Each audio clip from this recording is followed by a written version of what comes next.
तो गाइस कैसे हैं आप सब लोग। बैटल स्पिरिट के एपिसोड 30 के साथ हाजिर हो। तो लास्ट एपिसोड के एंड पे हमने देखा था कि हमारा जिनवू जो होता है वो अपनी हेल्थ टाइगर रोर को वहां पर एक्टिवेट करता है और उसकी बैटल स्पिरिट की 4 स्टेजेस होती है जो कि अलग अलग जहां पर अपनी पावर्स को रिलीज कर सकता है। तो जैसे वो जहां पर इस वाले मूव को एक्टिवेट करता है, दूसरी तरफ से काशी जो होता है वो काफी ज्यादा घबरा जाता है और कहता है ऐसा कैसे हो सकता है कि तुमने जहां पर मेरे मड वाटर को कैसे हरा दिया, तुमने वहां पर ट्रायंगल को कैसे तोड़ा है। तो हमारा जो जिनवू होता है उससे कहता है कि तुम्हें क्या लगता है कि अगर कोई पहले इसको परफॉर्म नहीं कर सका तो क्या मैं अभी जहां पर इसको नहीं तोड़ सकता। के साथ ही काशी जो होता है फिर से अपनी पावर को रिलीज करता है और अपने मड वाटर के साथ उसके ऊपर अटैक करता है और कहता है कि मैं जहां पर डायरेक्टली तुम्हें हिट करने वाला हूं। तो जब वो अपने मड वाटर को सामने की तरफ फेंकता है तो इसी के साथ जिनवू जो होता है वो अपनी आंखों को एक्टिवेट करता है जिससे वो यहां पर शिकार के ऊपर झपट्टा मारने वाला है और साथ ही वो कहता है कि अब मैं तुम्हें दिखाता हूं कि मेरा टाइगर क्या कर सकता है। वो एक स्पेशल मूव जिसका नाम स्वीट टाइगर रोर होता है उसको यूज करता है और इसी के साथ उसका हेल्थ टाइगर जो होता है वो टाइगर रोर मूड में चेंज हो जाता है और उसके वहां पर चेंज होने के बाद उसे कहता है कि तुम्हें क्या लगता है कि तुम्हारा मड वाटर जहां पर मेरे टाइगर को रोक पाएगा। ये कभी भी यहां पर टाइगर को नहीं रोक पाएगा क्योंकि टाइगर की स्पीड काफी ज्यादा होती है और मैं यहां पर स्पीड को यूज करूंगा। और मड वाटर उसकी तरफ आगे शूट हो रहा था और इसी के साथ ही वो वहां पर टाइगर की स्पीड को यूज करते बड़ी तेजी के साथ उस मड वाटर को अवॉइड करते हुए आगे की तरफ बढ़ रहा होता है। वहां पर से आगे की तरफ बढ़ते बढ़ते वो उसके काफी ज्यादा करीब पहुंच जाता है। तो काशी कहता है कि तुम यहां पर कभी मेरे करीब नहीं पहुंच पाओगे और वो भी वहां पर एक स्पेशल स्किल जिसका नाम ghost hands of the deep pond होता है उसको यूज करता है और वहीं पर ग्राउंड के अंदर से मड वाटर के बने हुए बहुत सारे हैंड्स निकल आते हैं और बहुत सारे हाथ एक साथ वहां पर उस टाइगर को रोकने की कोशिश करते हैं। काशी बहुत ज्यादा खुश हो जाता है और कहता है अब जबकि जहां पर बहुत सारे हाथ एक साथ निकल आए तो तुम्हारी टाइगर की स्पीड भी जहां पर इनके सामने टिक नहीं पाएगी क्योंकि तुम्हारे पास स्पीड दिखाने की जगह ही नहीं है। और वहां पर सामने से हाथों की बनी हुई एक बड़ी सी दीवार उसकी तरफ आगे बढ़ रही होती है। जब वो आगे बढ़ रही होते हैं इसी के साथ ही हमारा जो जिनवू होता है वहां पर अपने टाइगर की फाइनल फॉर्म को यूज करता है जो कि हंग्री टाइगर रोर होती है और जैसे ही वहां पर हंग्री मूड में चेंज होता है तो उसकी पावर लेवल बढ़ जाती है और वो कहता है अगर यहां पर रास्ता नहीं होगा तो एक भूखा टाइगर क्या करेगा, वो रास्ता फलांग कर आगे बढ़ेगा, वो उस चीज को तोड़कर आगे बढ़ेगा। उसके सामने अगर एक बैरियर है या दीवार है तो उस दीवार को तोड़कर आगे बढ़कर अपने शिकार के ऊपर झपट्टा मारेगा। और इसी के साथ उसका एंग्री टाइगर जो होता है हंग्री टाइगर जो होता है वहां पर सामने मड वाटर की वॉल के ऊपर अपना पंजा मारता है जिससे वहां पर जबरदस्त क्रॉस लगता है। तो जब वहां पर क्रॉस लगता है तो वो मड वाटर जो होता है वहां पर 2 हिस्सों में कट जाता है और मड वाटर के वहां पर कटने के बाद वहां पर से बाहर निकल आता है। उसके मड वाटर की वॉल को वहां पर क्रॉस करने के बाद बड़ी तेजी के साथ काशी के ऊपर भी अटैक करके आगे गुजर जाता है। तो जैसे वहां पर क्रॉस जो था मड वाटर वॉल के ऊपर बना था वैसे ही यहाँ पर काशी की बॉडी के ऊपर दोनों तरफ से वो क्रॉस का निशान बनता है और उसने अपने पंजे के अटैक के साथ काशी की बॉडी को वहां पर बुरी तरह जख्मी कर दिया जिसकी वजह से वहीं पर गिर जाता है। तो काशी वहीं पर गिर जाता है और मां जिनवू जो होता है अपनी बैटल को जीत जाता है और कहता है इस बेवकूफ लड़कियों को क्या लगा था कि टाइगर को जंगल का किंग क्यों कहते हैं, क्योंकि वो बहुत ज्यादा तेज और बहुत ज्यादा खतरनाक होता है। और इसी के साथ अनाउंसमेंट हो जाती है और जिनवू वहां पर नीचे उतर आता है। तो जिनवू के नीचे उतरने के बाद हमारा लोग जो होता है वो काफी ज्यादा खुश होता है और कहता है कि तुमने तो यहाँ पर कमाल कर दिया। तो वो कहता है हाँ मैंने कमाल कर दिया लेकिन मैं यहाँ पर बुरी तरह जख्मी हूं। और इसी के साथ ही डायरेक्टर उसे कहता है कि शुक्र करो कि तुम वहां पर मरे नहीं और तुमने लॉगी कॉलेज का नाम नहीं खराब कर दिया।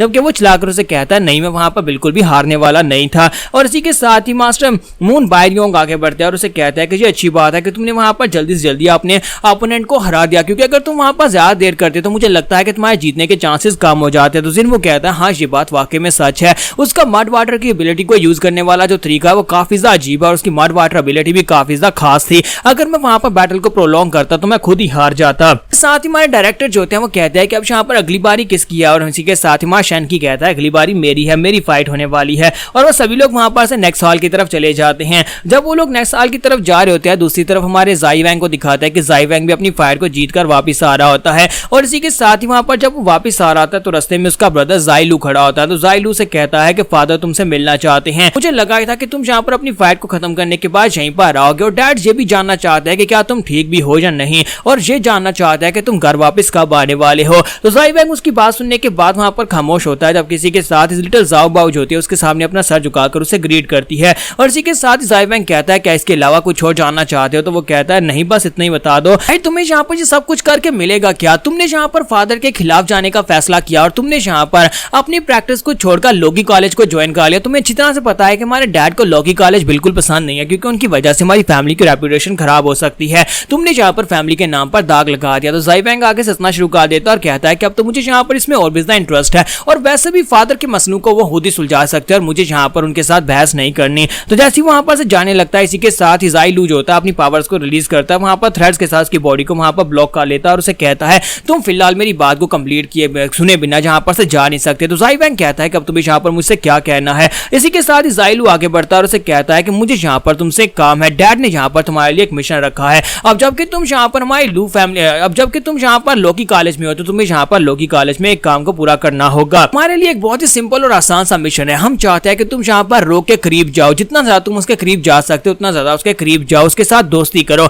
और उसके बाद जब भी तुम्हें यहाँ पर मौका मिले उस लड़के के पास उसका सोल स्टोन ले लेना और उसका सोल स्टोन लेने के बाद अगर तुम्हें मौका मिले तो उस लड़के को खत्म कर देना। ये तुम्हारी मर्जी है, लेकिन तुम्हें इस मिशन को पूरा करना ही होगा। और यहीं पर से नेक्स्ट सीन जो होता है शैनकी की फाइट का दिखाया जाता है कि शैनकी की फाइट जो होती है वो ज़ेनहुआंग कॉलेज के एक लड़के जिसका नाम लाइयर होता है। तो लाइयर जो होता है वहां पर पहले से अरीना मौजूद होता है। दूसरी तरफ से हमारा शैनकी जो होता है वो भी अरीना में आता है। तो सभी शैनकी के दोस्त जो होते हैं उससे चीयर कर रहे होते हैं और कहता है कि तुम इस फाइट को जीतोगे, यहाँ पर ज़ेनहुआंग कॉलेज के लोगों को सबक सिखा दो। दूसरी तरफ ज़ेनहुआंग कॉलेज के डिसिपल्स भी खड़े होते हैं। तो लड़की जो होती है वो उनसे कहती है कि मुझे लगता है कि ब्रदर लाइयर यहाँ पर बड़ी आसानी के साथ अपने मैच को जीत लेगा, उसके लिए तो इस मैच को जीतना बहुत ज्यादा आसान है। तो डायरेक्टर कहता है कि हमें यहाँ पर बेवकूफों के साथ बिल्कुल भी आर्ग्यू करने की जरूरत नहीं है, क्योंकि इन सभी लोगों के मुंह से तो यहाँ पर कचरा ही निकलने वाला है। जब भी यहाँ पर बात करते हैं मुंह से कचरा फेंकते हैं, तो हमें यहाँ पर इनके मुंह लगने की जरूरत नहीं है। और दूसरी तरफ से ज़ेनहुआंग कॉलेज का जो टीचर होता है वो से कहता है कि अच्छा तो हम लोग यहाँ पर तुम्हारे सामने कचरा फेंक रहे हैं, लेकिन लोकी कॉलेज के लोग बहुत ज्यादा घटिया और तुम लोग जब यहाँ पर बात करते हो तुम्हारे मुंह से कचरा गिरता है। हम लोग यहाँ पर तुम्हारे साथ बात नहीं करेंगे,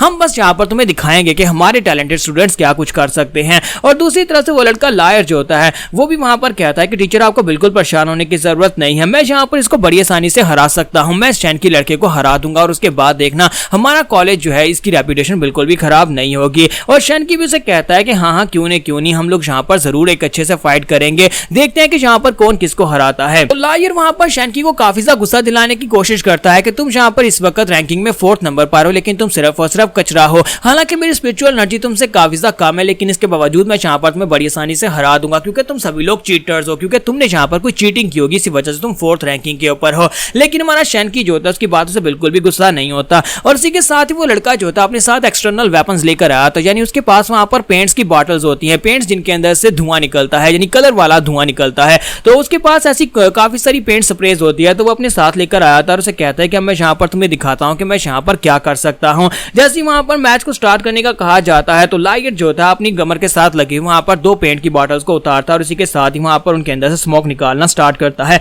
वो जल्दी से ऊपर की तरफ जंप करता है। वहां पर जाने के बाद जैसे ही वहां पर स्प्रे को छिड़कता है तो उसके अंदर से जो फॉग निकलती है, जो स्प्रे कलर वाला धुआं निकलता है, वो अपनी स्पिरिचुअल एनर्जी यानी उसकी जो वार स्पिरिट होती है अपनी बैटल स्पिरिट की मदद से उसकी पावर को एनहांस करता है। तो यही उसकी स्पेशल एबिलिटी होती है कि उसकी बैटल स्पिरिट जो है वो यहाँ पर किसी भी किस्म के पेंट के मटेरियल को या उसके स्मोक को यहाँ पर पावरफुल बना सकती है, उसको एनहांस कर सकती है। जैसे वहां पर वो पेंट छिड़कता है तो पूरी की पूरी अरीना वहां पर पूरी तरह से डस्ट के साथ कवर हो जाती है, यानी कलरफुल पेंट के साथ कवर हो जाती है और बाहर के लोग इसको देख नहीं पाते। वो लोग कहते हैं कि अब यहाँ पर क्या होगा, यहाँ पर तो पूरी तरह से अरीना जो है कवर हो चुका है, हमें लगा था कि एक अच्छी फाइट देखने को मिलेगी, लेकिन ये दोनों तो यहाँ पर पेंट के अंदर फाइट करने वाले हैं। यहाँ पर हमारी एपिसोड 30 का एंड करेंगे। नेक्स्ट एपिसोड में देखेंगे क्या शैनकी को यहाँ पर अपनी फाइट को जीतने में बहुत ज्यादा दिक्कत होने वाली है, क्योंकि ज़ेनहुआंग कॉलेज का लड़का जो है वो इतना भी कमजोर नहीं है।